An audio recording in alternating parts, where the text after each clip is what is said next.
അതിൽ നിന്ന് ഒളിച്ചോടാനുമാണ്. പ്രതിഷേധം കടുത്തതോടെ സഭ പിരിഞ്ഞത് പ്രതിപക്ഷത്തിന് തന്നെയാണ് തിരിച്ചടിയായത്.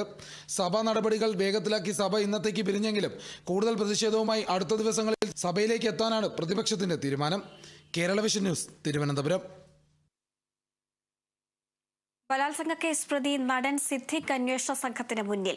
തിരുവനന്തപുരം കന്റോൺമെന്റ് സ്റ്റേഷനിലാണ് സിദ്ദിഖ് ഹാജരായത്. സുപ്രീം കോടതിയിൽ നിന്നും ഇടക്കാല ജാമ്യം അനുവദിച്ചതിന് പിന്നാലെ ചോദ്യം ചെയ്യാൻ ഹാജരാകാൻ തയ്യാറാണെന്ന് സിദ്ദിഖ് പോലീസിന് ഇമെയിൽ അയച്ചിരുന്നു.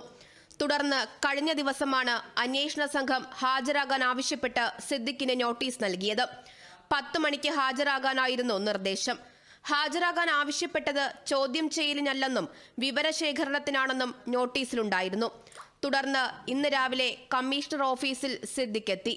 പക്ഷേ ഹാജരാകാൻ പറഞ്ഞത് കമ്മീഷണർ ഓഫീസിലല്ലാത്തതിനാൽ അവിടെ നിന്ന് കന്റോൺമെന്റ് സ്റ്റേഷന്റെ ഭാഗമായ കമാൻഡ് സെന്ററിലേക്ക് മാറ്റി. പ്രത്യേക അന്വേഷണ സംഘത്തിലെ ഉദ്യോഗസ്ഥരായ SP Merin Joseph, crime branch SP S Madhusoodanan എന്നിവരുടെ നേതൃത്വത്തിലായിരുന്നു ചോദ്യം ചെയ്യൽ. ചോദ്യം ചെയ്യൽ 2.5 മണിക്കൂർ നീണ്ടു. കേസിൽ വിശദമായ ചോദ്യം ചെയ്യൽ നടന്നിട്ടില്ലെന്ന് അന്വേഷണ സംഘം വ്യക്തമാക്കി.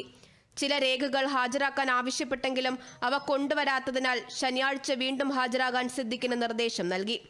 അന്നേ ദിവസം വാട്സപ്പ് തെളിവുകൾ അടക്കം ഹാജരാക്കുമെന്ന് സിദ്ദിഖ് അന്വേഷണ സംഘത്തെ അറിയിച്ചു. ഈ മാസം 22-നാണ് സിദ്ദിഖിന്റെ മുൻകൂർ ജാമ്യം പരിഗണിക്കുന്നത്.